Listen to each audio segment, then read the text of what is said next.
Bonjour à toi qui regarde cette vidéo. Vidéo numéro, si je me trompe, 8. Il n'y en a pas eu pour le 7 étant donné que je t'ai donné 2 checklists, une checklist LinkedIn et une checklist, Malt pour optimiser ton profil.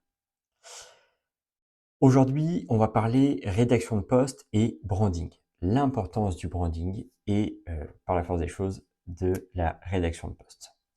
Alors très rapidement, je pense que tu sais, l'importance d'un branding, c'est vraiment ce qui va créer ta patte, permettre aux gens de s'attacher à toi, permettre aux gens de s'identifier en toi, en tes valeurs, en ton expérience, en ton passé peut-être des fois.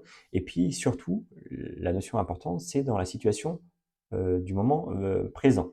La personne a besoin de savoir, ton client, ton prospect a besoin de savoir que tu es passé par le problème que tu as, qu'il a, pardon, et que tu as su comment y répondre. Et il a besoin que tu lui retranscrives tout ça. Comment faire passer ça? Eh bien, on le fait par la rédaction de posts.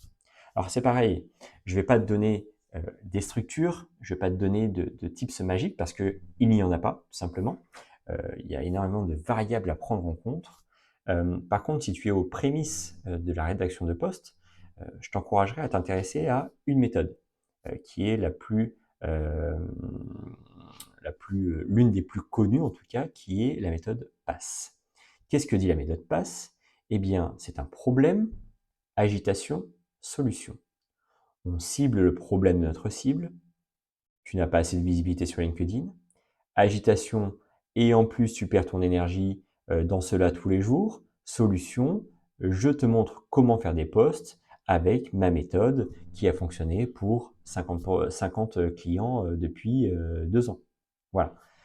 Et cette typologie de poste, problème, agitation, solution, est l'une des plus utilisées avec AIDA, bien sûr, et c'est celle que j'utilise le plus, et c'est celle qui fonctionne le plus. Même les grands créateurs, que je ne me considère pas, les grands créateurs de la plateforme qui font énormément de contenu, utilisent cette méthode. Je t'intéresserai à t'intéresser au copywriting. Vraiment, c'est très important de bien espacer, que ça soit aéré, facile à lire. Et c'est vraiment l'ensemble de ces éléments-là qui vont faire de ton post.